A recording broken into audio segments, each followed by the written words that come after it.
오늘 법문은 불교 공부 이야기, 불교 공부 이야기.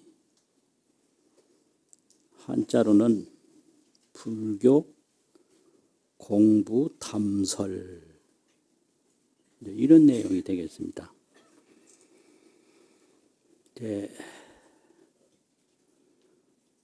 공부라는 것은 학습이란 말도 같이 쓰고요. 수행이란 말도 같이 쓰는데요. 학습이다, 수행이다, 공부다. 그런데 공부라는 말을 제일 폭넓게 써요. 그러면 동아시아 한자에서 공이라는 것은 갑골문에 보면 뭘 만드는 도구라고 그래요.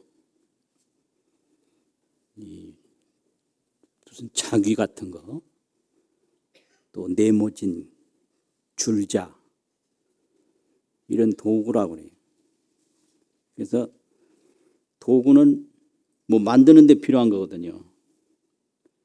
그래서 이 공자가 유통될 때는 공은 조야라, 지을 조자. 뭘 만드는 글자, 이게 지을 조, 뭐 만들 때, 조성을 할 때 그걸 공이라고 합니다. 부자는 이게 남자를 칭할 때 그 지압이 부자를 쓰는데, 이게 만드는 사람도 공부고요. 만드는 작업도 공부예요. 그래서 뭘 만들어가는 일도 공부라고 그러고, 본래는 뭐 만드는 사람을 무슨 기술자, 뭐 장인, 이런 것처럼 농사 짓는 사람을 농부라고 하듯이 뭘 만드는 사람을 공부라고 그랬거든요. 그러니까 뭐 새로운 거를 만들기 위해서, 새로운 것이 되기 위해서 노력하는 행위를 다 그냥 공부다 이래요. 근데 이제 공부는 배움에 속한 일이거든요. 그래서 불교 전체를 배우는 것을 불교학이라 이럽니다. 불교학. 그러면 이 불교학이 어떤 영역이 있는가? 순전히 제 경험으로 보면 세 가지 부문으로 저는 경험적으로 이해를 했어요. 무슨 외부, 내부 하는 부자 있잖아요. 문이라는 문문자. 그래서 무슨 불유다 이런 뜻과 같은 건데, 부문, 몇 개 부문으로 나온다 이런 식이죠.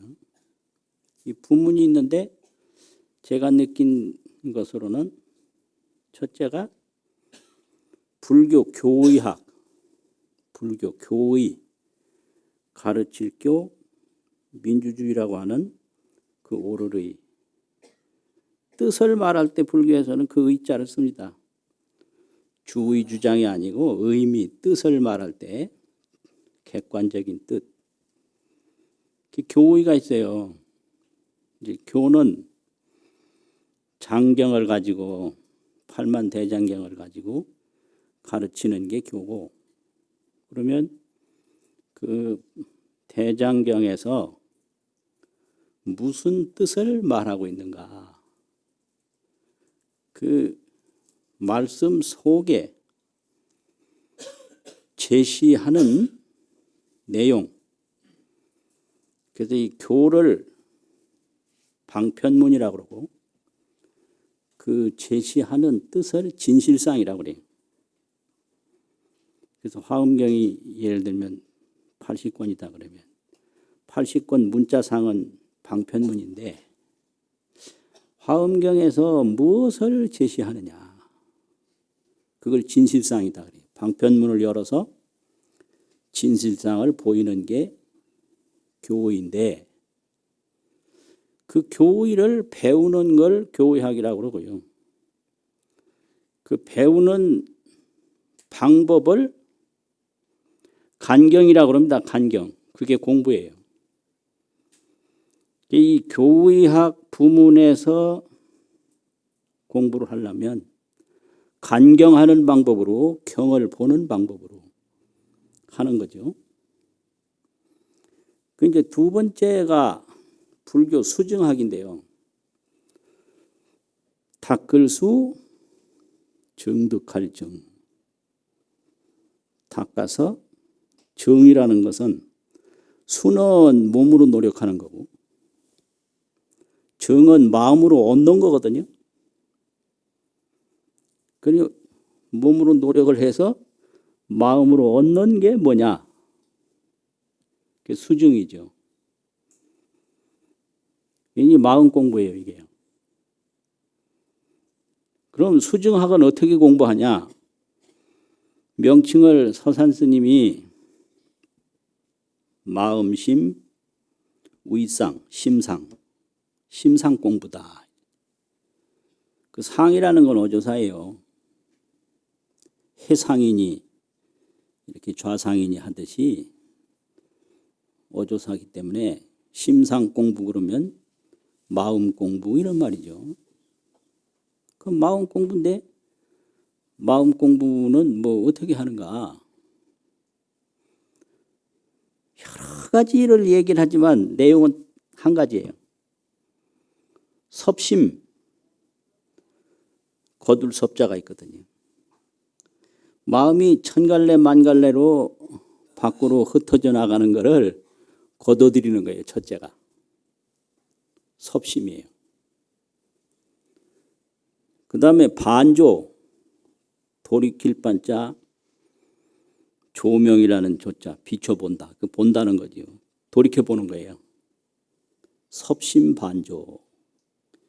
이거는 어떤 마음 공부든지 그 보는 마음을 돌이켜보고 반조, 듣는 마음을 돌이켜 듣고 느끼는 마음을 돌이켜 느끼고 이 견문각지라고 그러는데 보고 듣고 느끼고 알고 하는 것을 돌이키는 거예요.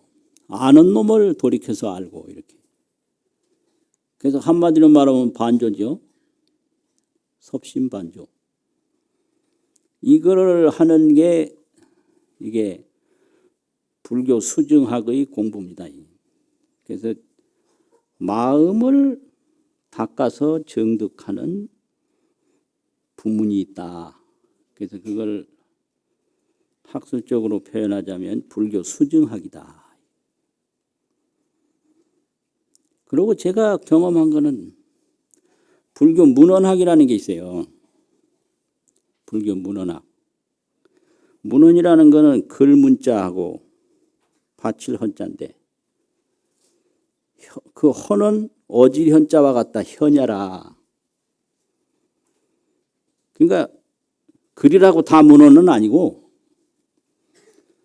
그 중요하게 전해지는 좋은 글 어질 현자처럼 아주 역사성이 있고 철학성이 있고 굉장히 인간에게 가치가 있는 글을 문헌이라고 그래요. 글 중에 좋은 글, 버려서는 안 될 글. 이 인류가 문화 역사에서 소중하게 남긴 재산, 그 인류 문화의 재산을 한마디로 말하면 문헌이라 이러죠. 문헌이라는 게 많은 사람이 살고 갔지만 글을 전하고 죽은 사람이 많지 않거든요. 그러니까 오랜 세월을 통해서 전해진다는 것은 그건 좋은 글일 수밖에 없어요. 이제 문헌인데 불교에도 경율론 3장 일체 전적들이 있는데 그거를 인문학적 방법으로 탐구하는 거예요.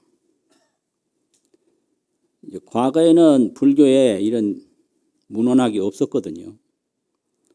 이 불교 교의학하고 불교 수증학만 있었어요. 그래서 교학이다 선학이다 이런 말로 수증학을 선학이라고 그러고 교의학을 교학이라고 그러고 또 쉽게 말하면 경학이라고 그랬거든요. 경을 배운다고. 그래서 간경 아니면 참선 이렇고 또 거기에 이제 해당되는 염불, 주력 이런 게 전부 수행이거든요. 근데 이걸 불교 문헌을 전부 수집을 해서 이걸 검토를 하는데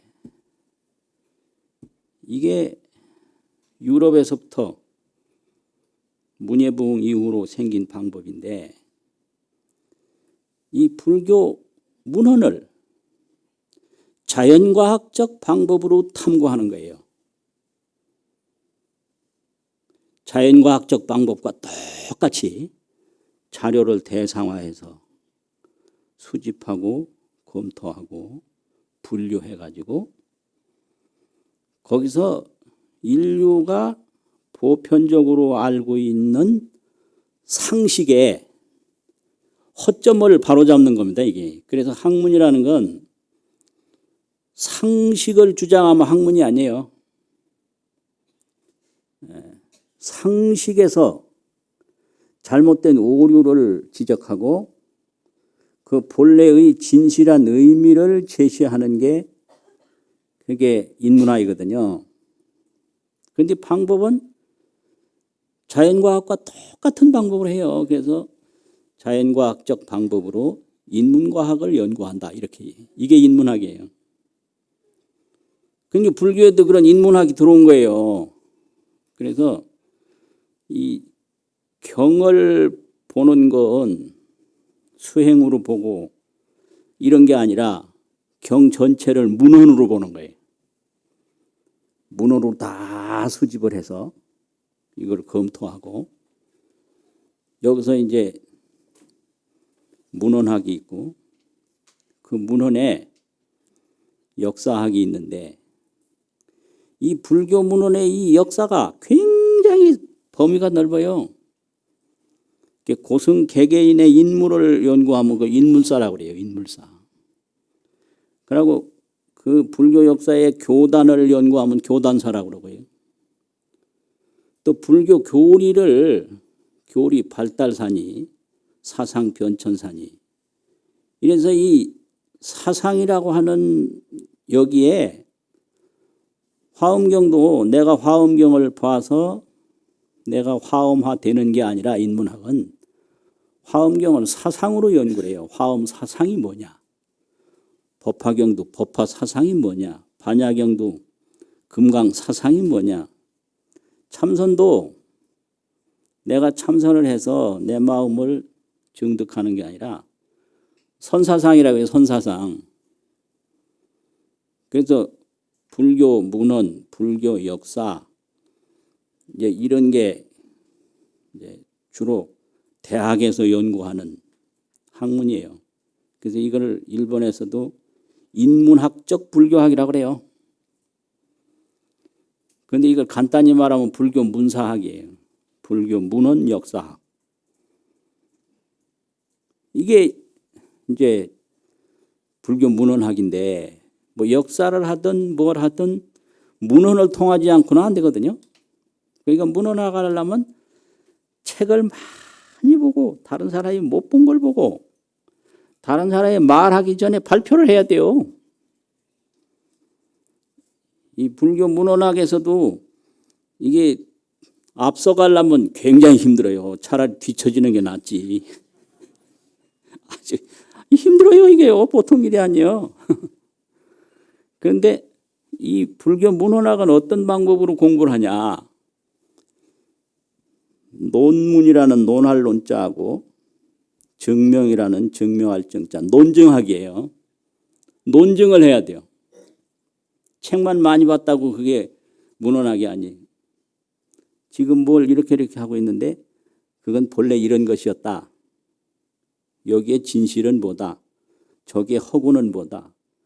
자기 논지가 있어야 되고 그 논지를 문헌적으로 증명을 해야 되거든요. 이게 논증학이에요. 그래서 이 어느 학문에 공부를 하느냐에 따라서 사고방식이 전혀 틀려요. 그리고 같은 불교 문헌학을 해도 화엄 사상을 하느냐, 선 사상을 하느냐, 정토 사상을 하느냐 전혀 틀려요. 몰라요. 전혀 몰라요. 뭐 공부하는 사람은 통할 것 같죠. 천만의 말씀이. 안 통해요. 그리고 이 학자들은 절대 화합을 안 해요. 이 웃기는 사람들이 아주. 절대 또 양보도 안 해요. 식당에 가서 여기 단체 손님이 오는데 조금 양보해 주시겠어요? 그러면 유일하게 양보 안 하는 집단이 학자들이에요. 그리고 팁도 안 줘요, 이 사람들은. 줄 거는 안 주고 요구를 많이 하고 누구하고 같이 협력하지 않고 이런 사람들인데 왜 그러냐면 자기 연구 분야밖에 모르거든요. 다른 분야는 몰라요. 그래서 공부하면 뭐 많이 알 것 같죠. 모르는 것만 자꾸 하나 알면 모르는 거 둘 생기고 둘 알면 모르는 거 열 생기고. 그래서 이 문헌학을 하면 할수록 모르는 게 많아지지 아는 게 많아지질 않아요. 그래서 이런 불교 교의학, 불교 수증학, 불교 문헌학이 있는데 여기에 종사함에 따라서 전혀 틀린다. 그러면 제가 경험한 거는 제가 46년생인데요. 46년. 광복 그 다음에 태어났는데 불교 공부를 접한 게 66년 3월이에요. 통도사 강당에서. 66년 3월에 이제 강당에 입방을 해가지고 배우지요. 이제 그때 순전히 이제 배우는데 66년서부터 75년까지 배우기도 하고 가르치기도 했지만 주로 접한 게 경학이고 불교 교의학이죠.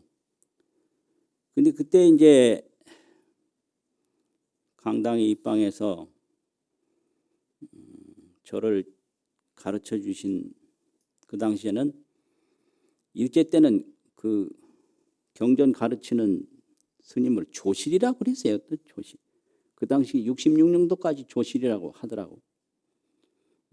그리고 또 강주라고 그랬고요. 강주, 조실 강주. 어릴 때부터 절에 오셔가지고 강학이 유명한 데가 상주 남장사인데요. 상주 남장사가 지금도 강당일에 간판이 있어요. 그 상주 남장사에서 공부를 하셨다고 그러더라고. 그래서 그쪽이면 이 실력이 좋거든요. 이 조선시대 후기쯤 되면요. 내가 통도사지만 해인사 통도사 이런 데는 강학이 별로예요. 별로 저쪽 그 상주 쪽에 안동 쪽에 그쪽에 강학이 발달했고 호남 해남 대흥사나 저런데 그 호남 쪽에 아주 또 강학이 발달했어요. 그 영남은 바꿔댔어. 지금은 큰 소리 치는데 옛날에 별로였거든요. 논도 많이 없어가지고 호남처럼 쌀도 많이 없어요. 그래서 흉년 들면 아주 곤란해요. 이게 자꾸 바뀌더라고 이게요. 이게 희한하게 바뀌. 그래서 그 전통적인 불교학을 잘 하신 분이에요. 그분이 저한테 지도해 주신 스님이 건늘제자하고 응하릉자하고 재응 스님이라는 분이었는데 재응 스님이라는 분. 뭐 여러 가지 가르쳐 주셔. 그래서 이 공부 시간만 하는 게 아니라 수시로 찾아가서 묻는데요. 도대체 이 경을 왜 보냐? 근데 그분이 굉장히 저를 귀여워해 주시고 뭐 이렇게 가까이 해서 뭐 무서우는 거 하나도 없이 막 질문을 막 하세요. 그리고 어떤 때는 글을 보면 틀리게 새긴 게 눈에 보이더라고. 아, 이거 틀렸는데. 아, 그러면 아무 소리도 안 해요. 근데 그러면 그 이튿날 가면 막 기세등등하게 나와. 그 이제 어제 학인한테 지적을 받고 정신 차린 거예요. 이제 잘 봐. 그래서 뭐 나오는 게 벌써 뭐 몸에 힘이 붙어가지고 막 그냥 기가 살았거든요. 그러니까 이게 아는 사람은 기가 살고 모르는 사람은 기가 죽는 거예요. 이 알고 모르는 차이가 굉장히 무섭습니다. 이게.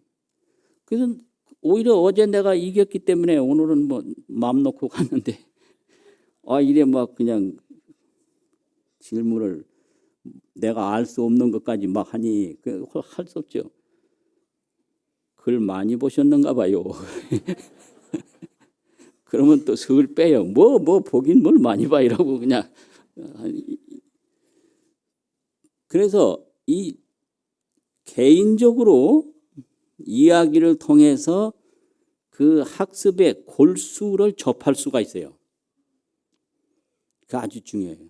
그래서 도대체 이 간경하는 교의학이 뭐냐. 그러니까 자기도 늘 들었다 그러면서 간경이라는 건 다른 게 아니라 이 고교로의 명경하여 조견자심하고 고교 옛 가르침으로 밝은 거울을 삼아서 자기 마음을 조견한다. 비춰본다. 이 자심으로의 지등하여 자기 마음으로 지혜 등불을 삼아서 조경유지라. 경에 극할 유자가 있어요. 극한 깊은 뜻을 비춘다. 그래서 경이 거울이 돼서 내 마음을 비추고 내 마음이 등불이 돼서 경을 비추고 심경상조학 심경 마음과 경이 서로 비추는 거예요. 경이 마음을 비추고 마음이 경을 비춰서 마음은 지혜 등불이고 또 경은 가르침의 거울이다. 교경심등 교경심등 교는 거울이고 마음은 등불이다. 이래서 경을 보는 방법은 수지, 독송, 해설, 서사, 금강경에 그렇게 얘기를 했거든요. 수지는 배워서 간직하는 거죠. 받을 수 배우는 거예요. 독송, 읽는 거죠. 서사, 계속해서 쓰는 거죠. 수지, 독송, 해설, 서사가 그게 간경하는 방법인데 수지, 독송, 해설, 서사를 하면 어떻게 되냐. 금강경에도 신심, 청정, 적생실상. 그 수지, 독송하는 신심이 청정하면 실상이 나온다. 진실상이 자기 마음에서 나오는 거예요. 그래서 이 진실상을 깨닫는 거죠. 간경을 통해서 신심청정 적생실상. 실상이 나타나요. 그러면 그거를 경안이라고 그래요. 경보는 눈. 경안을 얻었다. 경안은 해안인데 축원을 할 때도 항상 간경자 해안 명철 간경자는 해안이 아주 밝게 사무치기를 원한다. 이렇게 축원을 해요. 그래서 경을 통해서 진실상을 보는 게 그게 간경이에요. 수지독송 해설 서사 하는데 신심이 청정하면 적생실상이라. 지금까지 모르던 진실상이 확 드러나는 거예요. 그 드러나는 걸 얻으면 그걸 경보는 눈을 얻었다. 그게 해안이고 지혜의 자 경안이죠. 그래서 이제 그분의 가르침은 이제 익숙해졌어요. 그런데 그 암자에 경봉 큰 스님이라고 계신데 이분은 경 가르치는 분이 아니요. 도인이라고 그래요. 도인. 그래서 저 양반은 어떤가 싶어가지고 뭐 강사 스님한테 맨날 물었는데 그러니까 거기서 기가 살아가지고 쫓아가서 물었어요. 그래서 이거 아는가 모르는가 내가 한번 물어보자고. 한번 큰절에 내려왔는데 그 어떤 이렇게 평상이 있는데 거기에 또 앉아 계시더라고. 그래서 스님 하나 여쭤볼게요. 뭐냐. 진여라는 말이 있는데 진여 참 그대로. 그 진여가 뭡니까? 이런 그러니까 야야, 말 배우는 사람 되지 마라 이래요. 전혀 차원이 다른 거예요. 진여는 말로 해결될 수 없는 거거든요. 정득으로 해야 돼. 야야, 말 배우는 사람 되지 마라. 이거 참 이상하네. 그 경가르치는 분의 방법하고는 전혀 다른 거예요. 전혀 다른 거예요. 그래서 한 번은 또 가서 안신인명이 뭡니까? 몸을 편안히 해서 명을 세운다. 이거 맹자에 있는 얘기인데 어떤 환경에 처해든지 불만이 없어요. 그러고 무슨 일이 닥쳐도 자기 천명과 이치를 믿고 그냥 목숨을 내놓는 것이 하나도 억울함이 없어요. 그걸 안신인명이라고 그래요. 내가 목숨이 1000번 만번 죽어도 나는 이 할 일을 하는데 조금도 여한이 없다. 이게 안신인명이거든. 이게 불교에도 안신인명이라는 말이 있어요. 그래서 이거가 뭔가 그래가지고 도인한테 가서 여쭤볼 밖에 없다. 그래가지고 그 어두운 게 아니라 더운데 땀을 흘리면서 올라갔는데 그 뒤에 뒷마루에 계시더라고. 스님 하나 여쭤보려고 왔다고. 뭐냐. 안신인명이 뭡니까? 편안할 안 몸신. 안신. 무슨 일을 하든지 자기 이치를 믿고 종사하니까 불만이 없어. 굶어도 먹어도 불만이 없고 죽어도 살아도 불만 없이 할 일을 하는 게 그게 세울립 목숨 명자거든요. 안신인명이 뭡니까? 그때는 뭐라고 가르쳐 줬을 것 같아요? 경봉큰 스님이 야야, 너 그 지금 안신인명이 뭡니까 하고 묻는 그놈이 뭐냐 이래요. 참 모르죠. 가만히 있지. 생각하면 10만 8천이다. 생각하면 10만 8천이다. 아무 말이 없죠. 근데 조금 있으니까 화가 시일 나더라고.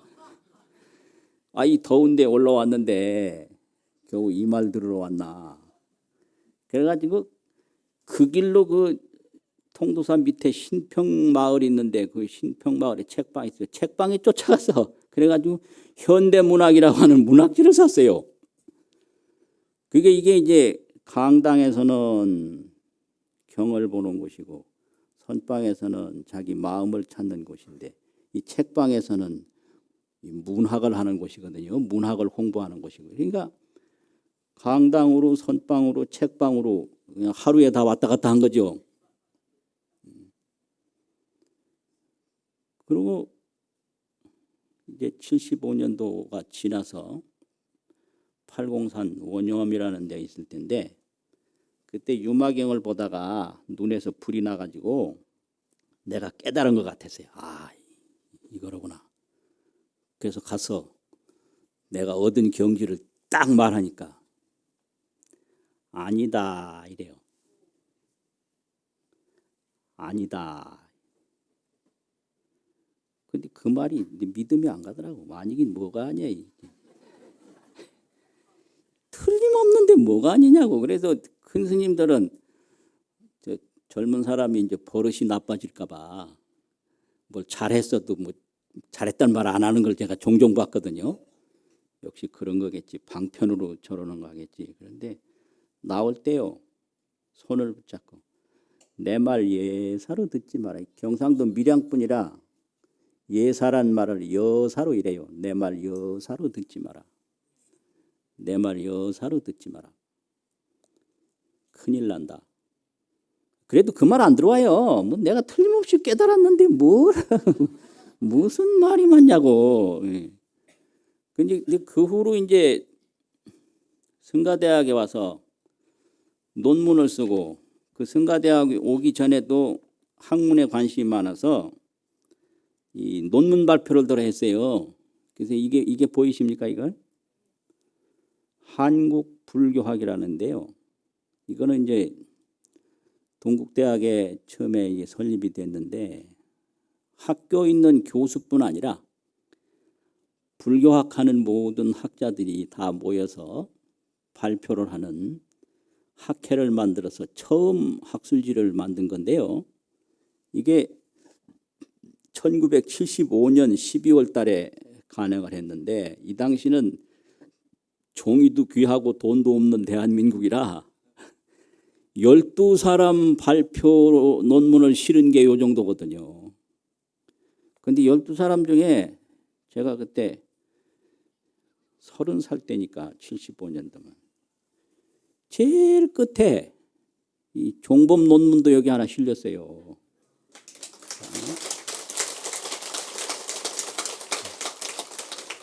여기 실린 거예요. 여기 있어요. 논문 제목은 이본 전등록 검토예요. 전등록이 중국에 유통되는 거하고 우리나라에 유통되는 거하고가 있는데 중국 유통본 전등록하고 한국 유통본 전등록이 다르다. 그걸 검토한 거예요. 이게. 그 당시에는 학술 논문도 그때 빨간 원고지 200자 원고지 50매만 쓰라고 그랬어요. 그래서 이게 12사람 논문을 실어도 분량이 이것밖에 안 되는 거예요. 그러니까 이런 인문학을 좋아했는 거예요, 제가. 그래서 90년대까지 이제 90년대부터는 논문 안 쓸 수가 없어요. 학교에 있기 때문에. 의무적으로 뭐 돼야 되고 그거 안 쓰면 뭐라고 그래요 또. 그래야 되는데 70년대부터 무슨 일이 벌어졌느냐면 이 한국에 이런 인문학적 저술, 발표, 업적물이 나오기 시작을 했어요. 또 일본의 인문학이 강했기 때문에 일본 학자가 우리나라에 종종 오는 때가 있었거든요. 그래서 이게 문헌으로 하는 그런 인문학적 불교학 하는 분하고 이렇게 선방에서 도를 닦으시는 분하고 만나면 그 무슨 일이 벌어질까요? 아주 재밌어요. 그래서 그 일본의 유명한 불교학자인데 달마 연구하는 사람이에요. 근데 그분이 어느 선사 스님을 만났는데 선사 스님이 딱 질문을 하기를 육조 해능의 본래 무일물을 당신이 아요 이렇게 물었거든. 본래 무일물을 아느냐. 그러니까 그 본래 무일물의 참 뜻을 아느냐 이거죠. 이건 그 마음 정득한 경지에서 질문한 거예요. 그러니까 이분이 대답하기를 육조 해능은 본래 무일물이라는 말을 안 했습니다. 이렇게 대답을 한 거예요. 이게 문헌학적으로 대답한 거예요. 왜 그러냐. 육조단경이 도낭본도 있고 여러 가지 유통본이 있는데 도낭본에는 본래 무일물이라는 말이 없다. 그러니까 한두 가지 문헌에 그 말이 있다고 해서 육조가 한 것이 아니다. 완전히 동문서답이에요. 이게 학문이에요. 문헌학적으로 없다 이게요. 그리고 달마 불식을 아느냐. 달마가 모른다 불식했는데 달마는 중국에 온 일이 없다 이렇게 돼요. 이게 문헌학이에요. 문헌학적으로 연구 검토한 결과 달마는 오지 않았다. 거의 충격이잖아요. 그래서 이제 경봉 큰 스님한테 가서 여쭤봤어요. 달마가 중국에 안 왔다는데요. 그러니까 야야 꽃만 취하지 나무는 보지 마라 이러더라고요. 꽃에 나무에 꽃이 폈으면 꽃만 취하지 나무는 보지 마라. 꽃이라고도 하고 향기란 말을 쓰더라고요. 꽃에 나무에 꽃이 폈으면 그 꽃 향기만 취하지 꽃나무는 보지 마라. 틀린 거예요 이렇게. 이게 틀려요. 그래서 70년대로 기억을 하는데 원효사상이라고 하는 책이 출판이 돼가지고 유명했어요. 서울시 문화상도 받고 그 원효사상 출판이 많이 얘기가 됐거든요. 그래서 가서 여쭤봤어요.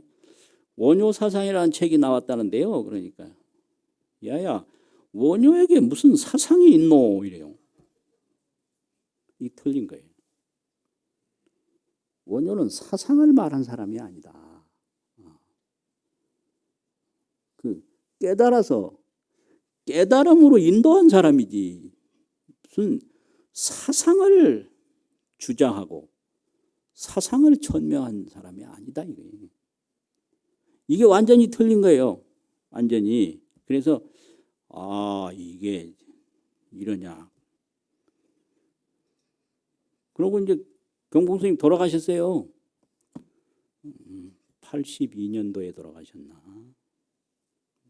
돌아가셨는데 저는 학교에서 또 이게 문헌학을 이제 한 거예요. 그런데 학교 있는 동안에도 이거 가지고는 안 되겠는데 싶어서 성가학이라고 하는 그거를 불교 수증학하고 불교 문헌학하고 또 불교 교의학을 잘 결합시켜서 불교 문헌학을 참고로 하되 불교 교의학과 불교 수증학이 중심이 되도록 학문 체계를 다시 하나 만들어야 되겠다. 그래서 그 이름을 성가학이라고 해가지고 저 혼자 막 다른 사람은 관심도 없는데 막 바쁘게 해서 성가학 연구소라 하는 간판 하나 딱 달아놓고 임기가 다 돼가지고 나왔어요. 그런데 그 경봉 큰 스님 만났을 때 아니다라는 그게 왜 그때 아니라고 그랬지? 근데 그 후에 아니라는 뜻을 알았어요. 왜 아니라고 그랬는지. 그래서 참회송이라고 그 지은 게 하나 있는데 제일 마지막 구절에 물물이 원시 고도량이라. 이걸 아니까 그때 건 아니더라고. 물물이라고 그러면 능엄경에서 7대 만법이라고 그랬어요. 지, 수, 화, 풍, 공, 허공, 견, 볼견, 식, 인식. 이 지수, 화풍, 공견식이 이게 7대인데 이게 만법인데 이게 다 물물이죠. 물물이 원시 고도량이라 원래 옛도량이다. 옛도량이라는 건 자성본각. 그러니까 이 7대 만법이 자성본각이다. 이것이 알아져야만 자기가 한두 번 본 거, 이래 눈이 번쩍 띈 거, 눈에서 불이 확 난 거, 이거는 올바로 봤다고 할 수가 없거든요. 그러니까 이 선지식이 이렇게 중요한 거예요. 선지식이. 그래서 그거 아니구나. 그래가지고 이 불교 공부가 이런 건데 이 깨달음이니 뭐니 일어난 게요. 이게 깨달음이라는 것은 이게 뭐냐. 자성본각인데 자성본각이 여대해라. 큰 바다와 같다. 그런데 이 바다라는 것은 입립 점점 유심심이라 입립 들어가고 들어가면 점점 오히려 깊고 깊어. 들어갈수록 더 깊은 게 바다거든요. 그래서 이 마음 공부라는 게 그렇게 간단한 게 아니에요. 그래서 그런데 방법은 하나야. 보고 듣고 하는 게 이것이 뭔가. 이것이 뭔가. 섭심반조. 그거 하나면 다 통하는 게 또 마음 공부거든요. 그래서 오늘은 종범이 경험한 불교 공부가 이런 것이 있다 하는 말씀으로 법문을 마치겠습니다.